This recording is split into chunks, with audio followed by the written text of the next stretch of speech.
Every day, we see the darker side of the world around us. We witness how people can hurt others in ways that are hard to understand. It's a sad part of life, but it's something we can't ignore. As someone who dives into the world of crime, I'm here to share the most shocking stories and try to understand what drives people to do such things. I'm Michael, and today, I've got another unreal true crime story for you. When police arrived at Michael Polding's apartment in Brighton, they noticed piles of unopened mail and an eerie silence. No one answered the door. Something felt off. When officers forced their way inside, they found a horrifying scene. In the basement, wrapped in sheets and left to rot, was Michael's body. He had been missing for nearly 2 months, and now the truth was finally coming to light. But how did he end up there? And where was Riccardo Pisano, the man who had been living with him? As detectives dug deeper, they uncovered a disturbing story of trust, lies, and betrayal. Michael had opened his home and heart to someone he believed cared for him. Instead, he had been used, manipulated, and ultimately left to die. But what really happened in that apartment? And how did Riccardo manage to escape justice for so long?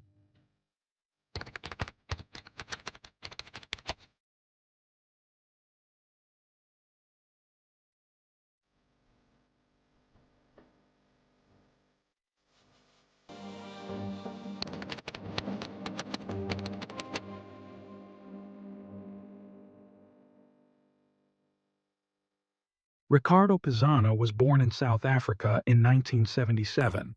His early life, much like his true identity, remains shrouded in mystery. Most of what is known about his past comes from his own interviews, but their accuracy is often questioned. While he insisted that Riccardo was not his real name, we will refer to him as such for clarity. Raised in a household that, like many in South Africa, struggled with poverty, Riccardo faced hardships from an early age. As he grew older, these challenges only intensified. In his teenage years, he met a young woman with whom he had a daughter. The responsibility of fatherhood pushed him to seek ways to provide for his new family. Accounts of his work history are vague, but there are strong indications that Riccardo became involved with drug trafficking gangs that controlled the streets of Cape Town. According to later statements, he claimed to have been threatened by a group known as Pagada, which emerged at the time as a vigilante movement aiming to combat crime through street justice. While some saw this organization as a force for good, law enforcement viewed it as a radical entity that took justice into its own hands. Feeling endangered by this group, Riccardo, then 23 years old, fled South Africa, leaving behind his wife and daughter. From that point on, his life became a series of struggles and deceptions, characterized by the use of false identities to evade the authorities. His journey led him to New Zealand, where he was soon arrested for extortion. Sentenced to 15 months in prison, he managed to escape after serving only 8 months by taking advantage of a prison event in 2001. Despite an intensive manhunt, he vanished without a trace. Resourceful and elusive, Riccardo made his way to Australia, where he lived under a different identity for about a year and a half before moving illegally to the United Kingdom in 2004. Once in the UK, with no legal status and no financial resources, he was forced to find ways to survive while staying under the radar. It was during this time that he crossed paths with 2 individuals who made a living through sex work. Seeing it as an easy way to make money, Riccardo joined them. Initially, he catered to female clients, but he soon realized that male clients were more willing to pay for discretion. One of these clients was Michael Polding, a 59-year-old man whom Riccardo met in December 2009 after Michael responded to an ad Ricardo had placed in a gay magazine offering escort services. Michael was born in Scotland in 1950 into a large and wealthy family, being one of 9 siblings. Though his childhood was a happy one, his teenage years became more difficult as he came to terms with his attraction to men, something his family and the conservative society around him did not accept. Seeking a life of greater freedom, Michael moved to London at the age of 20, settling in Croydon, South London, where he secured a stable job in the urology department of a hospital. His career provided him with financial security, and despite the distance, he maintained strong ties with his family in Scotland, who described him as kind and loving. As the years passed, Michael found happiness with his partner, Henry, with whom he shared his life until Henry's passing in 2001. This loss devastated him, leading to a deep depression. He turned to alcohol to cope, and as his health declined, exacerbated by osteoporosis, his relationships became fleeting. Nearing 60, loneliness weighed heavily on him, prompting him to seek the company of younger men. This search led him to Ricardo, in whom he hoped to find companionship. What began as a straightforward exchange, money for companionship, soon developed into something deeper, at least for Michael. Ricardo quickly realized Michael's loneliness and generosity and saw an opportunity to take advantage of it. Within months of meeting, Ricardo had moved into Michael's apartment. To explain his presence, he told different stories. Some believed he was Michael's caretaker due to health issues, while others were told he was his godson. In October 2011, after losing his job, Michael decided to relocate to Brighton, specifically to the Kemptown area, known for its vibrant LGBTQ community. He hoped that moving there would allow him to live more openly as a gay man. Using some of the proceeds from the sale of his former apartment, he paid a full year's rent up front for his new home, where Ricardo also moved in with him. The remainder of his savings he entrusted to his sister Mary for safekeeping. Aware of this financial cushion, Ricardo and his associates persuaded Michael to invest his savings in a beauty salon, a decision that would later have dire consequences. In an effort to oversee the supposed beauty salon business, one of Ricardo's associates temporarily moved into the apartment that Ricardo and Michael shared. However, from the very beginning, the venture was doomed to fail. By May 2012, Ricardo convinced Michael that they needed additional funds to keep the business afloat. Trusting him, Michael reached out to his sister and transferred several sums, first $600, then another $120, and finally, a larger sum of $1,900. After this last transaction, all communication between Michael and his family abruptly ceased. Concern quickly spread among his loved ones. It was highly uncharacteristic of Michael to ignore calls and emails, raising alarms. As weeks passed with no word from him, his sister officially reported his disappearance to Sussex Police on July 16, 2012. When officers arrived at Michael's residence, they immediately noticed stacks of unopened mail piling up at the entrance, a telltale sign that something was wrong. Upon forcing entry, they made a grim discovery. Michael's body was found wrapped in bedsheets in the basement, already in an advanced state of decomposition. The autopsy revealed multiple injuries, including broken ribs and a fractured collarbone, prompting police to launch a full-scale homicide investigation. As detectives questioned neighbors, they learned that Michael had moved into the area with 2 younger men. Witnesses reported that the relationship between the 3 often seemed tense, sometimes even violent. Authorities attempted to locate both individuals. Ricardo's associate was found and taken into custody as a suspect, but was later released on bail due to a lack of concrete evidence. Ricardo, however, had disappeared without a trace. A key testimony came from Ricardo's supposed business partner. He recounted that on May 22, 2012, he had visited the apartment and found Michael in a severely weakened state. When he suggested calling an ambulance, Ricardo refused. This statement led investigators to a critical discovery. Michael had been hospitalized just weeks earlier with head injuries and fractured ribs. Piecing together the evidence, authorities determined that Michael had likely died sometime between May 23 and May 30, 2012, nearly 2 months before his body was found. This timeline reinforced the theory that Ricardo was the last person to see Michael alive, making him a prime suspect and intensifying the urgency to locate him.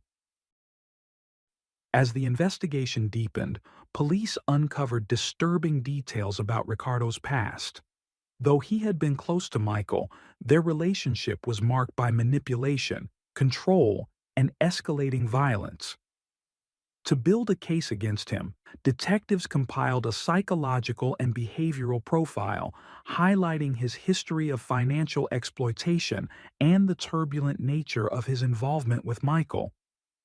Given the seriousness of the case, Sussex police launched a major operation, Operation Diary, dedicating extensive resources to track him down. For over a year, Ricardo's face appeared across media outlets and Crime Watch programs. Authorities described him as approximately 35 years old, of slim build, with olive-toned skin. Reports suggested he was last seen in Brighton in mid-May and could have altered his appearance, possibly growing a beard or disguising himself.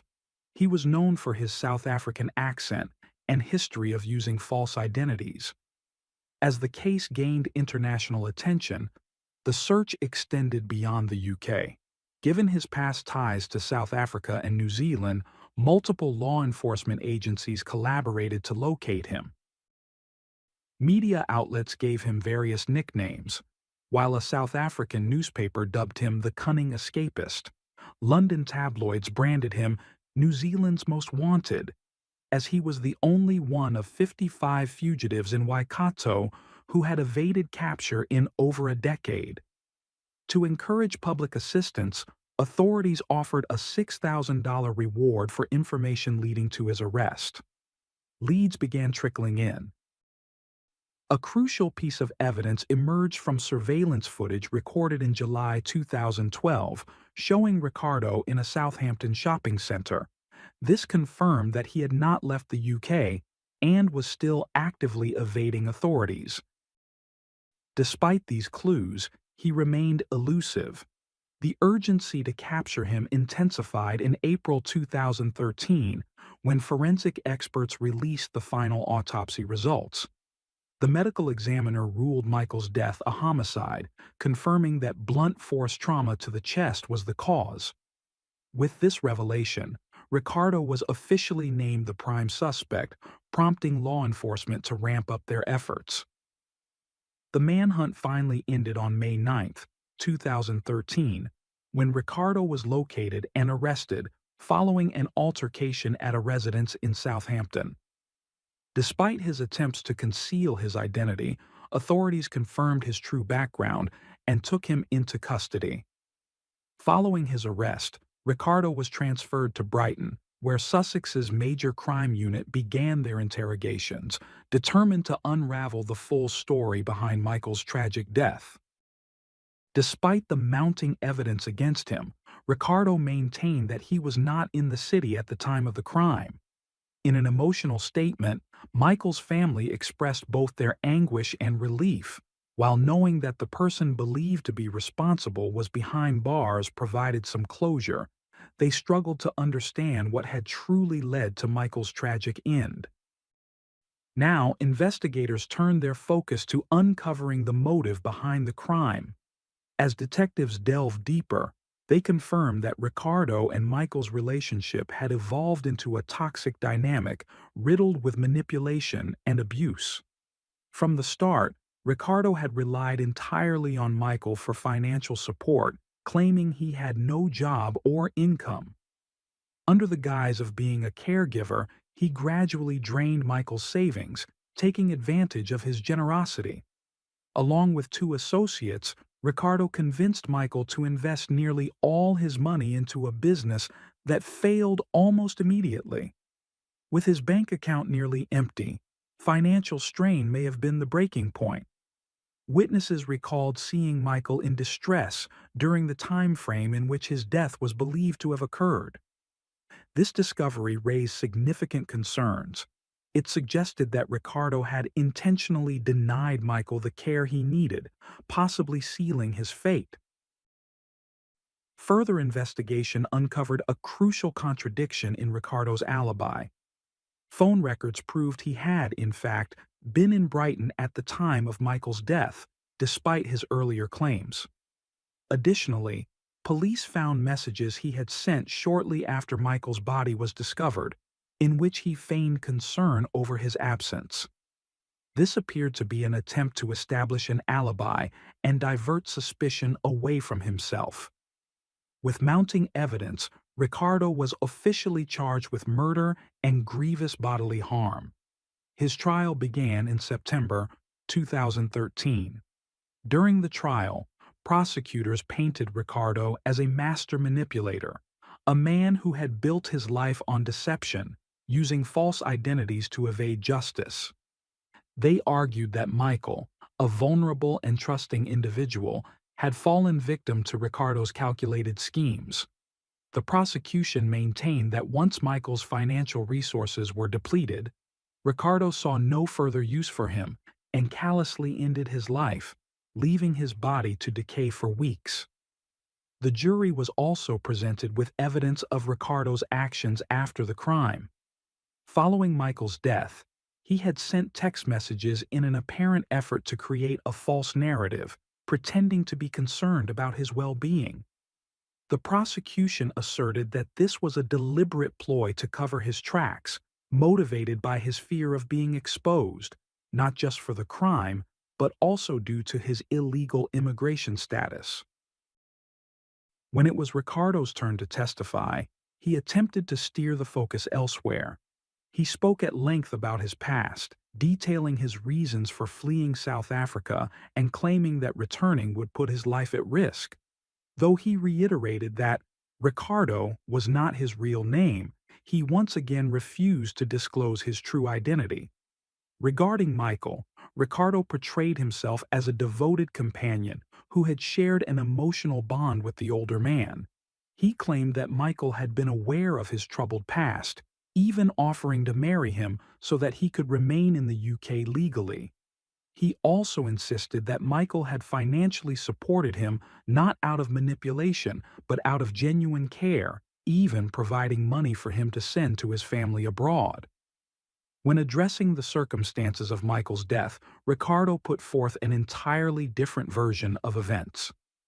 According to his testimony, on May 29, 2012, he had gone for a walk along the beach.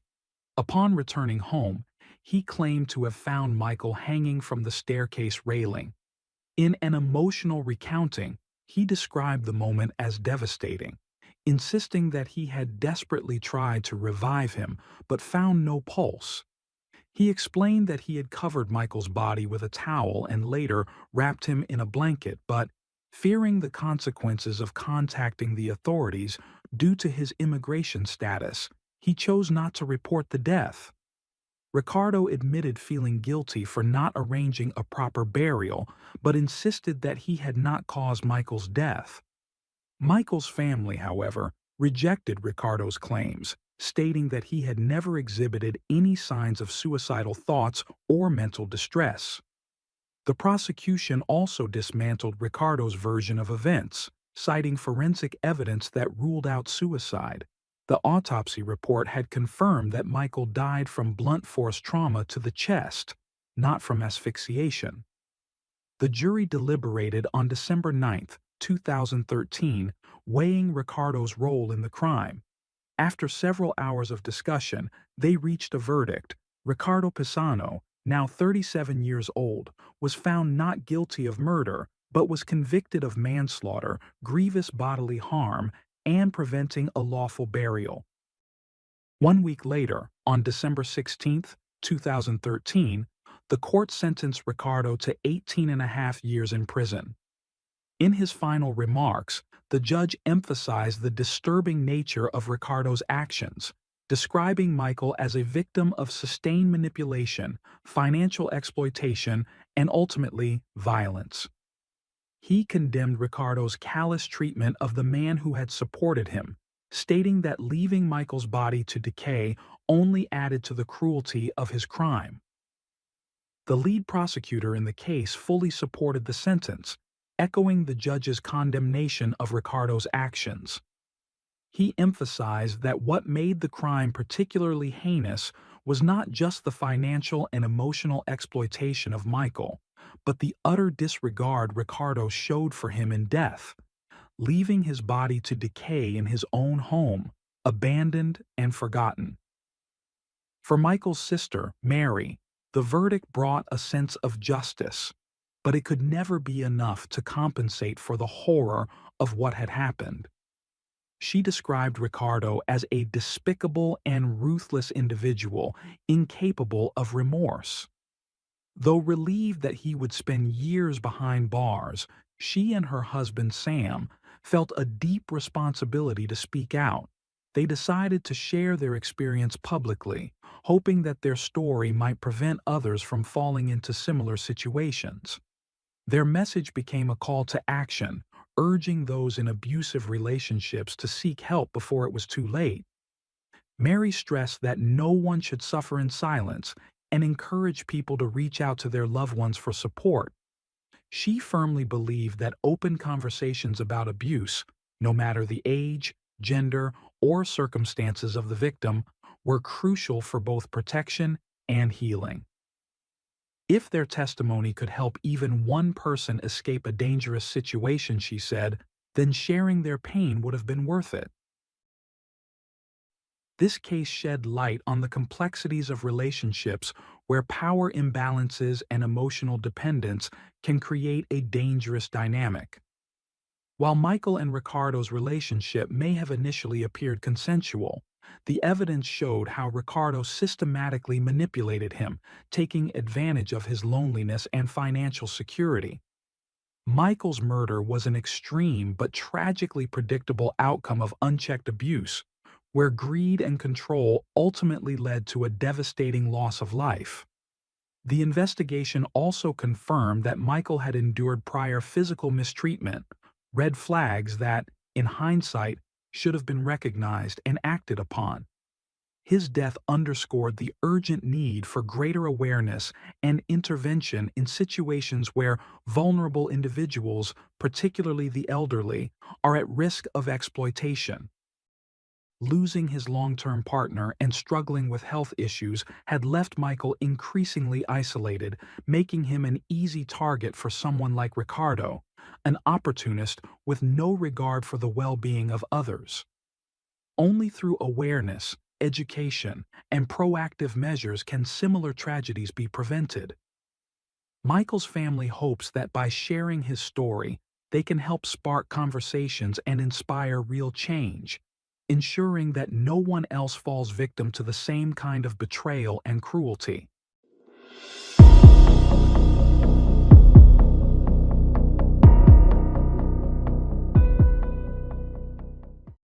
Thanks for tuning in to Unreal True Crime. If you're intrigued by mysteries from around the world, check out our new channel, Latin Crimes, where we dive into the gripping true crime stories of Latin America. Don't miss out. Subscribe now for more thrilling investigations.